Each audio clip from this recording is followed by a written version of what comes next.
Ամեցի։ Բարև ձեզ բոլորիդ, քննարկման կազմակերպիչներին ուզում շնորհակալություն հայտնել հրավերի համար և այս նախաձեռնության համար։ Տիկնայք և պարոնայք, ես այսօր խոսելու եմ Հայաստանի արտաքին քաղաքականության բնագավառում սպառնալիքներից մեկի մասին, արևմտյան Ադրբեջան և արևմտյան ադրբեջանցիների վերադարձ եզրույթները որպես Հայաստանի Հանրապետության արտաքին անվտանգության սպառնալիք։ Հնարավորինս համառոտ, բայց մաքսիմալ չափով փաստարկված խոսեմ այս ռիսկերի մասին։ Արևմտյան Ադրբեջան անունով օկուպանտ և ցեղասպան արհեստացին կեղծ կազմավորման վարչակազմը արդեն տևական ժամանակ հանդես է գալիս այսպես կոչված արևմտյան Ադրբեջանի և արևմտյան ադրբեջանցիների վերադարձի մասին խոսույթով։ Ես ուզում եմ շատ կարճ պատմական էքսկուրս անել, որ այս եզրույթների օգտագործումը ամենևին էլ Իլհամ Ալիևի նորամուծությունը չէ։ Բանն այն է, որ այս եզրույթը Ադրբեջանը առաջին անգամ օգտագործել է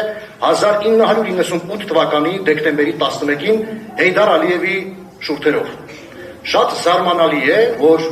Ադրբեջան-Արցախ առաջին պատերազմում պարտությունից 4.5 տարի անց 1998 թվականի դեկտեմբերին օկուպանտ և ցեղասպան Ադրբեջանի ղեկավարը Հեյդար Ալիևը հանդես է եկել Հայաստանի Հանրապետության նկատմամբ ծավալապաշտական և էքսպանսիոնիստական դիրքերից։ Երկրորդ անգամ Հեյդար Ալիևն այս մասին խոսել է 99 թվականին։ Եվ դրանից հետո Ադրբեջանի պաշտոնական խոսույթում գրեթե դադարել է այս եզրույթի օգտագործումը։ Եվ մինչև 2020 թվականի ուրեմն պատերազմը Ադրբեջանը գրեթե երբեք չի խոսել այս եզրույթի մասին։ Արևմտյան Ադրբեջան եզրույթը և արևմտյան ադրբեջանցիների վերադարձի մասին եզրույթը Ադրբեջանի պաշտոնական հռետորաբանության մեջ սկսել է հանդես գալ ըստ որում ակտիվորեն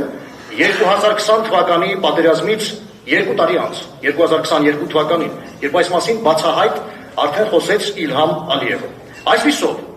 արևմտյան Ադրբեջան եզրույթը դա կամ ծրագիրը Ադրբեջանի հակահայկական և էքսպանսիոնիստական մի ծրագիր է, որի նպատակը հետևյալն է Հայաստանի Հանրապետության տարածքի օկուպացիան և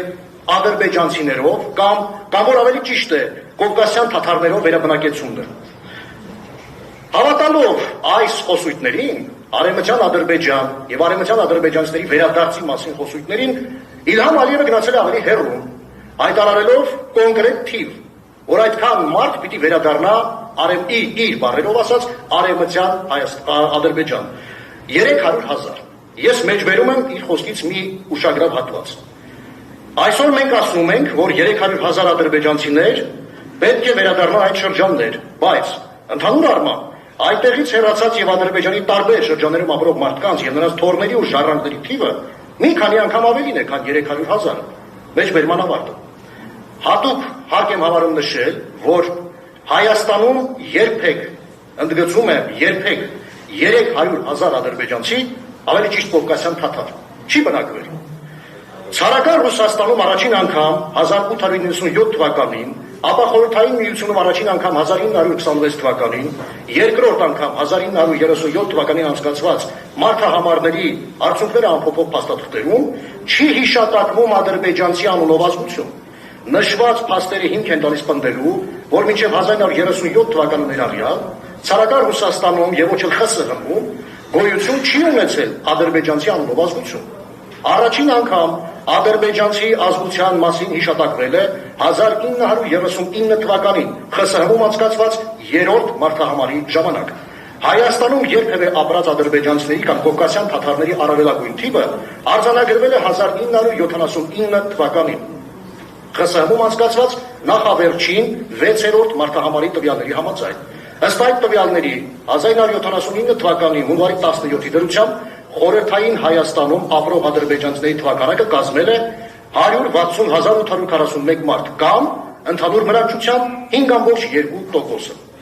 Հիմնվելով 1939, 59, 70 79 եւ 89 թվականներին ԽՍՀՄ-ում անցկացված թվով 5 մարդահամարների պաշտոնական տվյալների վրա կարող ենք աներկբա կերպով պնդել, որ Իլհամ Ալիևի հայտարարությունը առայն, թե Հայաստանում երբևէ բնակվել են 300,000 ադրբեջանցիներ,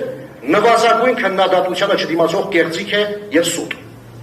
Ի տարբերություն ադրբեջանցիների կամ, որ ավելի ճիշտ է, կովկասյան թաթարների, հայերը Ադրբեջանում պատմականորեն ունեցել են բավականին մեծ ներկայություն։ Վերոնշյալ մարդահամարների տվյալներով խորհրդային Ադրբեջանում հայերի թվականակը կազմել է 500,000 մարդ։ Ինչպես վկայում են փաստերը,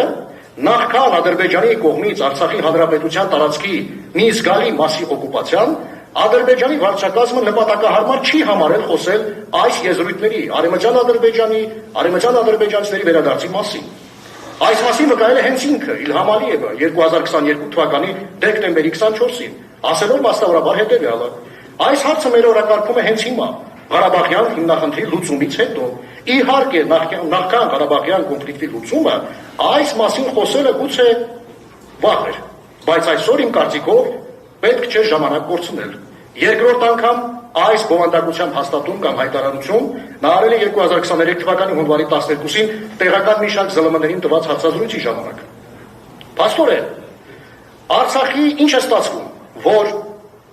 Ադրբեջանը սկսել է խոսել արևմտյան Ադրբեջան, արևմտյան ադրբեջանցիների վերադարձ եզրույթների մասին այն պարագայում, երբ որ սկզբում մասնակի, իսկ այնուհետև ամբողջությամբ օկուպացրել է Արցախի հանրապետությունը։ Փաստորեն, Արցախի հանրապետությունը իր գոյությամբ պաշտպանել է Հայաստանի հանրապետությանը, թույլ չտալով Ադրբեջանին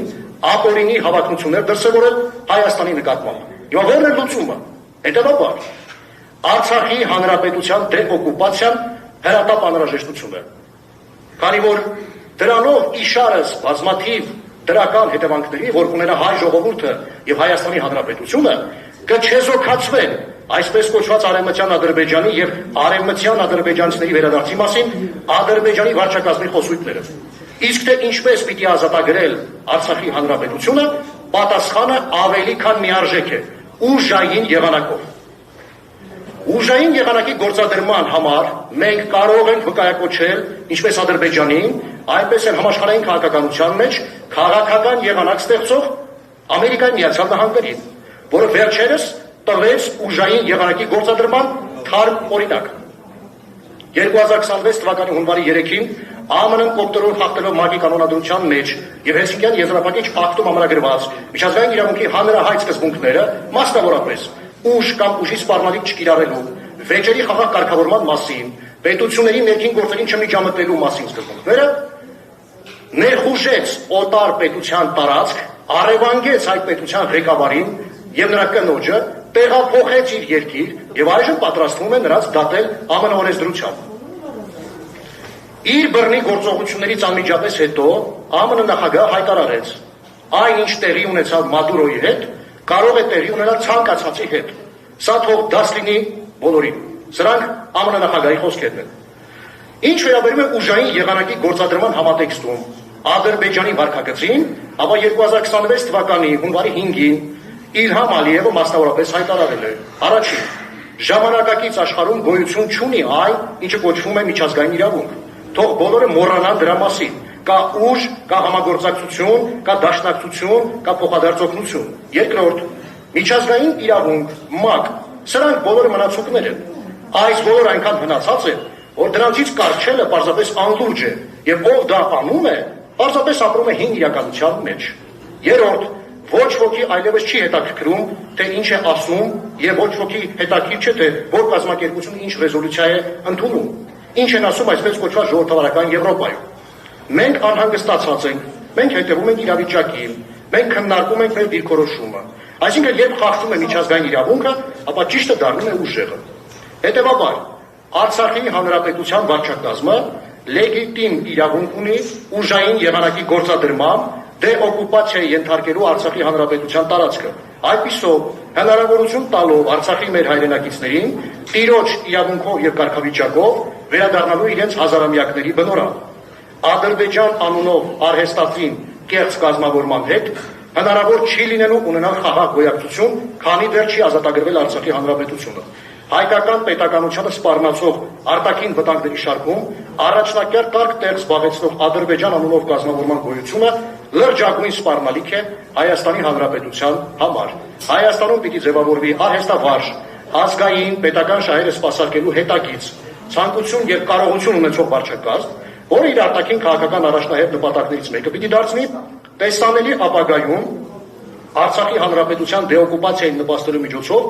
Ադրբեջանին ստրատեգիական պարտության մատնելը բոլոր հնարավոր միջոցներով, այդպիսով բացառելով ապագայում Հայաստան պետությանն արևելքից սպառնացող վտանգը։ Հակառակ պարագայում, հաշվի առնելով Արցախ-Ադրբեջան, Հայաստան-Ադրբեջան փոխհարաբերությունների ողջ պատմությունը, որը կազմում է մոտավորապես 108 տարի, աներկբա կերպով կարող ենք պնդել, որ հայկական պետականության հետագա գոյությունը շարունակելու է մնալ լրջագույն սպառնալիքի տակ։ Իսկ մի օր այն կարող է պարզապես դադարել եւ Հայաստանի Հանրապետությունում ապրող հայությունը կրկին ենթարկվել թուրք-ադրբեջանական ցեղասպանության։ Հետևաբար, Ադրբեջանի անօրինական ախորժակը փակելու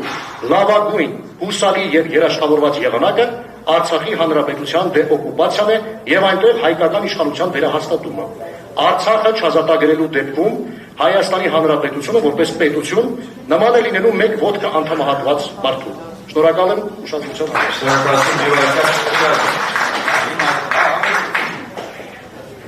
Կարելի մի հարց տամ, դա այսպես մի քիչ հումորով, բայց նշեմ, որ Նիկոլ Փաշինյանի